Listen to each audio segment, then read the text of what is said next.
Hola, ¿qué tal, colegas, estudiantes, futuros doctores y doctoras, hijos e hijas de Asclepiu o Esculapiu, y bienvenidos a Medicina en un 2x3. Hoy vamos a hablar acerca de la EPOC, así que comencemos.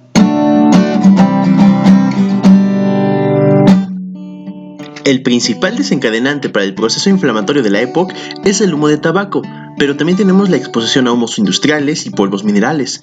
Los países en vías de desarrollo aún utilizamos carburantes orgánicos para cocinar, o sea, leña y carbón. En estos casos, con el simple hecho de tener ventilada la cocina, ya disminuimos el riesgo para EPOC. La combinación de la vacuna antiinfluenza con la antineumocócica reduce la morbimortalidad de la EPOC hasta en 50% de casos. He ahí la importancia de aplicarlas. Ok, entonces, las células inflamatorias como macrófagos, neutrófilos, linfos T, principalmente CD8 en este caso, liberan mediadores en respuesta a la exposición a partículas y gases nocivos. Esto lesiona las estructuras pulmonares y genera inflamación. La EPOC se caracteriza por un proceso inflamatorio crónico. El humo de tabaco también puede activar células inflamatorias, pero es capaz de lesionar a los pulmones directamente. Además de la inflamación, aparece desequilibrio de enzimas proteolíticas y antiproteasas, junto con aumento del estrés oxidativo. El infiltrado inflamatorio en las vías respiratorias centrales hace más grandes las glándulas secretoras mucosas. A nivel histológico podemos ver un aumento de células caliciformes. A nivel periférico, en bronquios menores de 2 milímetros, la inflamación genera ciclos de lesión y reparación. Los pulmones tratan de reparar las lesiones y depositan colágeno, lo cual forma cicatrices que poco a poco van estrechando la luz bronquial, condicionando obstrucción permanente de las vías aéreas. La destrucción de parénquima se debe al desequilibrio entre enzimas proteolíticas y antiproteinasas, inflamación y estrés oxidativo.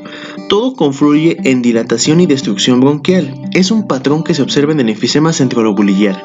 Los vasos sanguíneos de los pulmones primero se vuelven gruesos, incrementan el músculo liso. Todas las alteraciones o lesiones son la causa de los cambios fisiopatológicos de la EPOC. Hablamos de hipersecreción mucosa y disfunción ciliar, lo cual se traduce en la clínica por tos crónica y aumento de esputo. La limitación del flujo aéreo se detecta en la espirometría. El engrosamiento de los bronquiolos y vasos altera el intercambio gaseoso, puede condicionar hipertensión pulmonar y cor pulmonale, lo cual se traduce en la clínica por disnea. Si tuviéramos que establecer la cronología de cambios patológicos, primero sería la hipersecreción mucosa, luego disfunción ciliar, limitación del flujo aéreo, hiperinsuflación pulmonar, alteraciones del intercambio gaseoso, hipertensión pulmonar y cor pulmonale. Cuando la EPOC está avanzada, la obstrucción de vías periféricas, destrucción de parénquima y alteraciones vasculares disminuyen el intercambio gaseoso y tenemos hipoxemia. Más tardíamente aparece hipercapnia. Es importante recalcar que la complicación cardiovascular más importante en la EPOC es la hipertensión pulmonar, que genera cor pulmonale en ventrículo derecho y un pronóstico desfavorable. Ahora, la EPOC es una enfermedad de los adultos. En los niños que estén expuestos a los mismos contaminantes y que tengan carga genética, podemos hablar de asma, pero no de EPOC.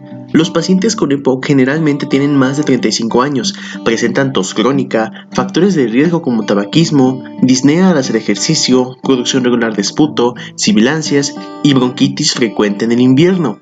El diagnóstico de la EPOC se establece cuando el volumen expiratorio forzado al primer segundo, BEF1, está debajo de 80% del predicho, o si su relación con la capacidad vital forzada es menor a 0.7. También tenemos clasificación para esto: leve, moderada, grave, muy grave. En pantalla tenemos las tablas de gravedad más importantes. Ojo a la tabla de bronquitis crónica y enfisema pulmonar, donde tenemos las principales diferencias de estas dos variantes de la misma enfermedad. Dentro de los métodos diagnósticos tenemos a la espirometría. Es imprescindible para establecer el diagnóstico, pues demuestra la limitación del flujo aéreo. Esta puede tener cierto grado de reversibilidad. La gasometría nos ayuda a determinar la presencia y gravedad de la insuficiencia respiratoria. Generalmente el oxígeno suplementario se indica cuando el paciente satura menos de 90. Por otro lado, la radiografía no suele arrojar datos precisos, pero puedes hacerla para identificar otras comorbilidades y hacer diagnóstico diferencial. La tomografía en relación a la EPOC no es un estudio de rutina. Es útil cuando los síntomas no concuerdan con los hallazgos de la espirometría, cuando encontramos algo extraño en la radiografía y en protocolos de cirugía pulmonar para resección de bulas. Tomografía también puede ser útil si se está planeando hacer una reducción de volumen, por ejemplo. Ahora, si estamos buscando hipertensión arterial pulmonar, tenemos que utilizar la ecocardiografía. En algunos casos puede ser necesario hacer la determinación de alfa-1 antitripsina, la cual está implicada en el enfisema pulmonar. También podríamos necesitar un gamma-grama o una citología de esputo. Los primeros medicamentos que se utilizan en los pacientes con EPOC, sin importar la etapa, son broncodilatadores de acción corta. Si nuestro paciente evoluciona a la etapa moderada o grave con exacerbaciones frecuentes, o sea, más de 2 por año, aparte de broncodilatadores de acción corta, debemos indicarlos de acción prolongada. Si a un paciente que utiliza beta agonistas de acción corta no se le quitan los síntomas, se añade un anticolinérgico de acción corta o un broncodilatador de acción prolongada.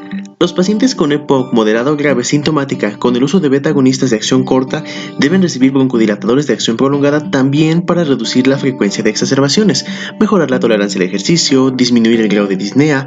El punto de añadirlos de acción prolongada es que su efecto funciona incluso durante la noche.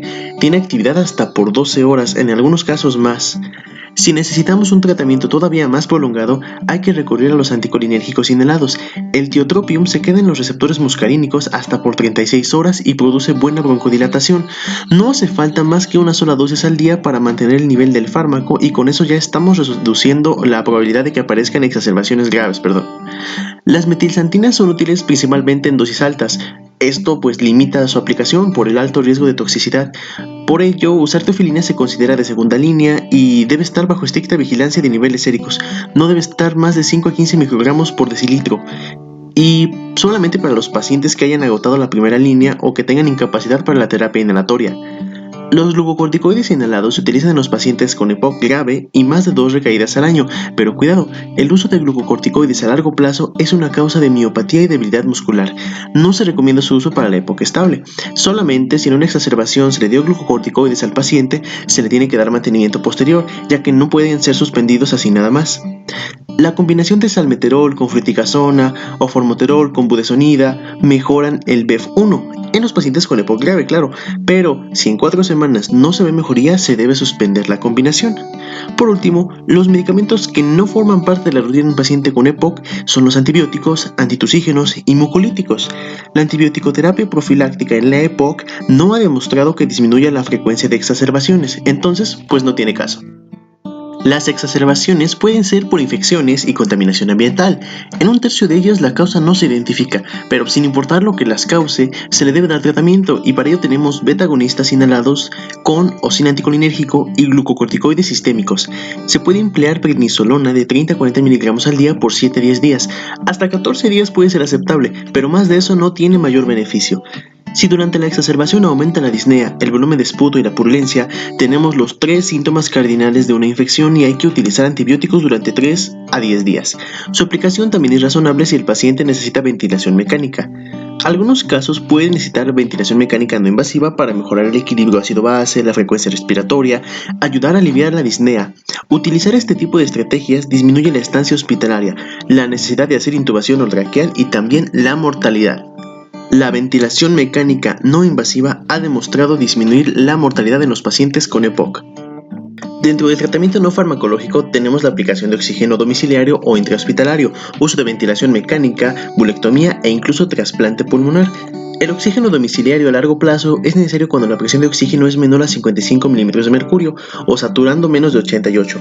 Si la presión de oxígeno está entre 56 a 60 o la saturación mayor a 88, hay poliglobulia, cor pulmonale o hipertensión arterial pulmonar, se indica el oxígeno.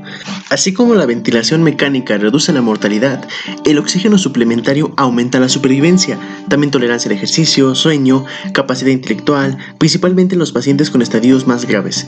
Si lo que se busca es prevenir la hipertensión arterial pulmonar, se debe utilizar el oxígeno por más de 15 horas al día.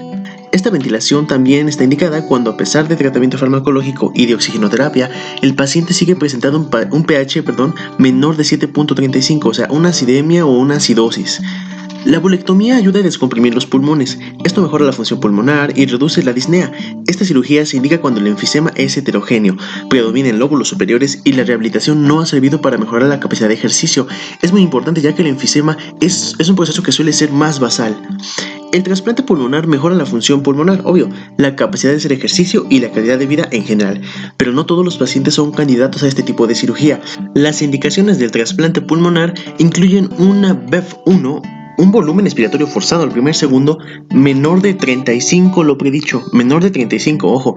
EPOC se considera menor a 80, pero se trasplanta hasta que la PF1 es menor a 35. O si la presión de oxígeno menor a 55 milímetros de mercurio, la de dióxido mayor a 50 y algunos casos de hipertensión arterial pulmonar secundaria. Y bueno, colegas, hasta aquí el video de hoy. Si te gustó, regálame un like, un comentario, comparte y suscríbete para poder llegar a más estudiantes, médicos y practicantes de la salud que necesiten una forma diferente de repasar de manera rápida y concisa.